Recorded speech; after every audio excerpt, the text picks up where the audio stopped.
नमस्कार। तुलसी जयंती पावन अवसर रे समस्त देशवासी की बहुत बहुत शुभकामना एवं राम राम। जय जय श्री सीताराम, जय जय श्री सीताराम। नमो राघवाय। जय तुलसी, तुलसी जयंती की जय हो। तुलसीदास आज जो रामचरितमानस आम पढ़ुचे, कली पावन अवतार जहाँ कहुच्छी, कलीर संतापरू आमको जो रक्षा करुच्ची जो नाम सी होचंती तुलसी, जी रचना कर जाइथिले। संस्कृत साहित्य जगतर से अनन्य मूर्धन प्रतिभा एवं जहाँकर अमूल्य दिग्दर्शन एवं अमूल्य निदान एवं तांकर जो ग्रंथ से रचना कर जाइछन्ति रामचरितमानस। सर्वधर्मान परित्यज्य मानसं शरणं व्रज। आज आम जो कथा कहूचु जे से होची तांकर अमृत कृति। जी उत्तर प्रदेश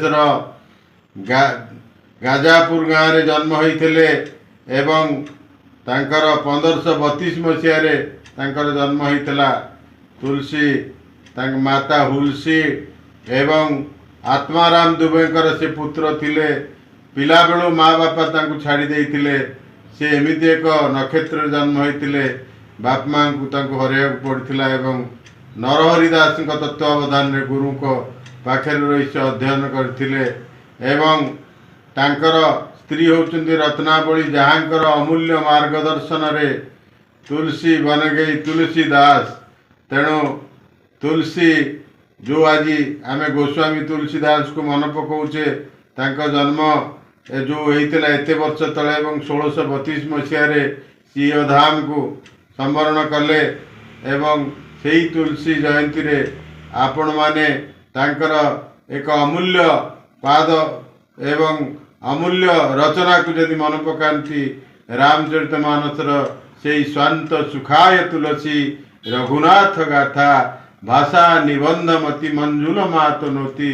ई कथा को केबे भी आपण विस्मरण हो नथिबो एवं से जहाँ लिखि जाइछन्ति, जहाँ मार्गदर्शन करि जाइछन्ति ताकू पाथेय करी आमे माने नहीं कली करमना भगति विवेकु राम नाम अवलंबन एको।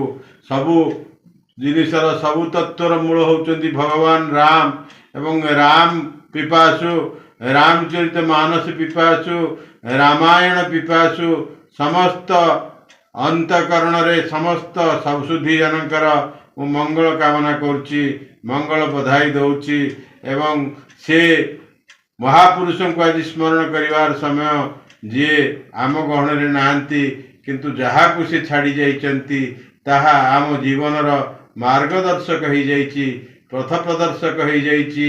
आमको भवसागर पार कर देवार जो नौका से छाड़ी जाइछन्ति से नौकार आमे ये अवगाहन करुचे, ये जो अवतारण करुचे, ता भीतर जो आमे स्नान करुचे, ता भीतर जो आमे तल्लीन तद्गत होचे, ता होची तांकर से अमर कृति। यही अवसर तांको जेते बार नमन कले मध्य ता कम पड़िबो एवं आ उपरे आमर जणे साधी एवं जी आ पर मध्य तुलसी को उपरे रचना करछन्ति तांकर किछि अमूल्य कथा को आमे आपण पाखरे सुणी आम निजको कृतार्थ हवा सहित आपण मानकर जीवन को धन्य करिवा लागि प्रयास करिबो। नमस्कार दर्शक बंधु। देखिए, हम जब भी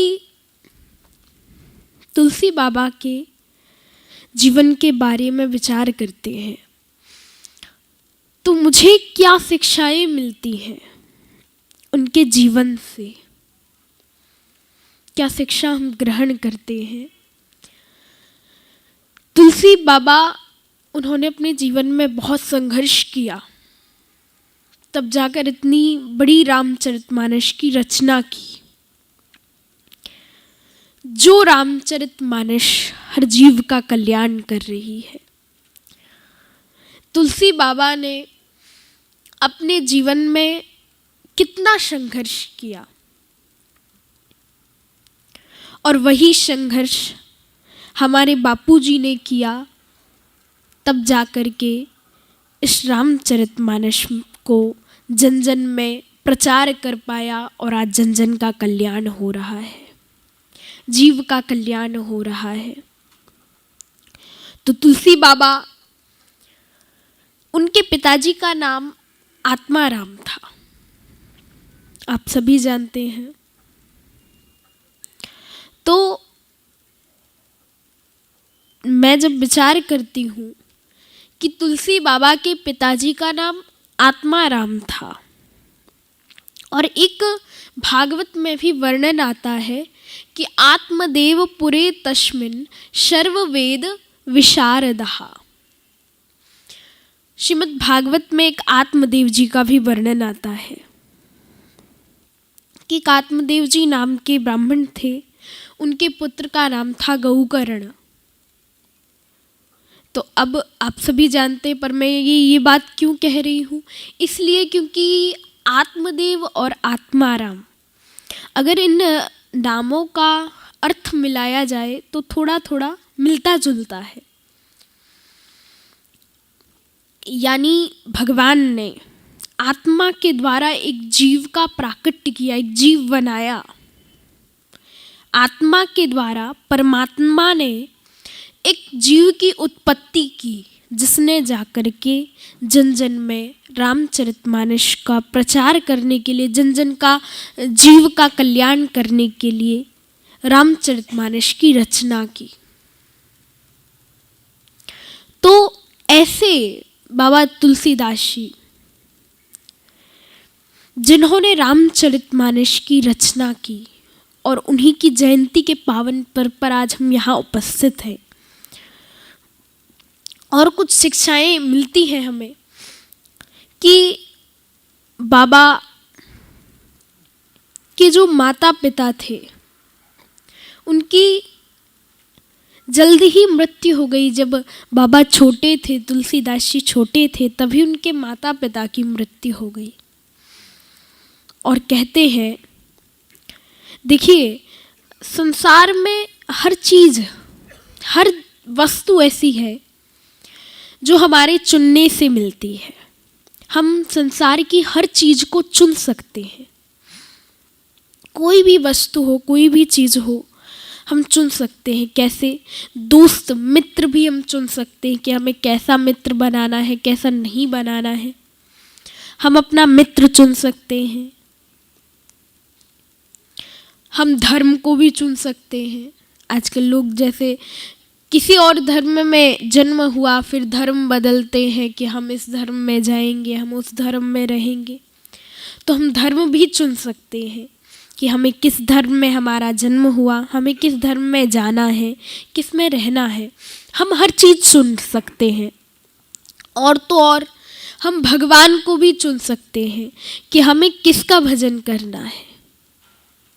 हमें राघवेंद्र सरकार का भजन करना है, हमें राम जी का भजन करना है। तो हम हर चीज़ को चुन सकते हैं, लेकिन एक माता पिता ही ऐसे होते हैं जिनका हम चुनाव नहीं कर सकते। माता पिता हमारे चुनने से नहीं, हमारे पुण्य से मिलते हैं, हमारे भाग्य से मिलते हैं, हमारे कर्म से मिलते हैं।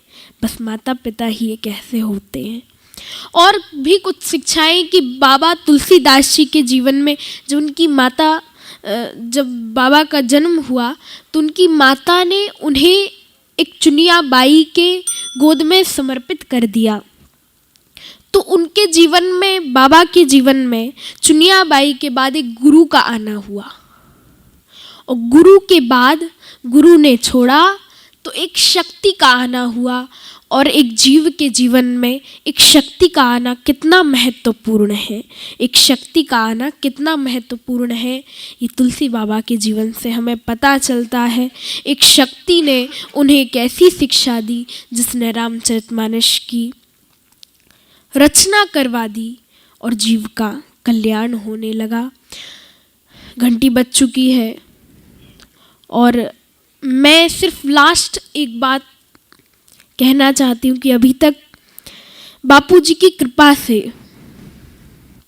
राम जी की कृपा से, इतनी छोटी उम्र में राम जी ने मुझसे भी उतना ही संघर्ष करवाया। और मैंने अभी तक लगभग 90-92 कथाएं कर ली। इनमें राम कथा भी, शिव महापुराण भी और भागवत कथा का भी मैंने वाचन किया। तो मैं कहीं भी जाती हूँ तो बापूजी सिर्फ एक ही बात सबसे कहती हूँ कि हर जीव को अपने नित्य कम से कम 5 दोहे का पाठ करना चाहिए रामचरितमानस का। सभी को यही कहती हूँ, क्योंकि पूरी रामचरितमानस तो किसी से होगी नहीं नित्य। तो आपसे जितना हो सके, एक घड़ी आधी घड़ी आधू में पुनियात, आप जितना हो सके उतना करिए, मैं सबसे यही कहती हूँ। लेकिन आज यहाँ एक संकल्प लेकर के जाती हूँ कि आज तक तो मैंने जितना कहा सो कहा, लेकिन आज के बाद यहाँ से मैं एक संकल्प लूँगी कि आज के बाद जहाँ भी कथा करने जाऊँगी सभी को यही कहूँगी कि रामचरितमानस का आप नित्य पाठ अवश्य करिए। जितना कहा, कई लोगों ने किया तो हमें बड़ी प्रसन्नता हुई, कहीं कहीं हमने जाकर के कहा तो वो नित्य करते हैं। लेकिन आज के बाद ये संकल्प लेकर के जाऊंगी यहाँ से कि आज के बाद हम सबसे यही कहेंगे कि आप रामचरितमानस का कम से कम 5 दोहे का पाठ नित्य करिए। बस यही यहाँ से मैं कहना चाहती हूँ। और बापूजी ने, हम पहली बार प्लेन में उड़ करके यहाँ तक आए तो बापूजी ने हमें उड़ाने का प्रयास किया। कृपा होगी तो हम हमेशा उड़ते रहेंगे, बस यही निवेदन। इसी के साथ वाणी को विश्राम। एक बार जोर से बोलिए बापा सीताराम।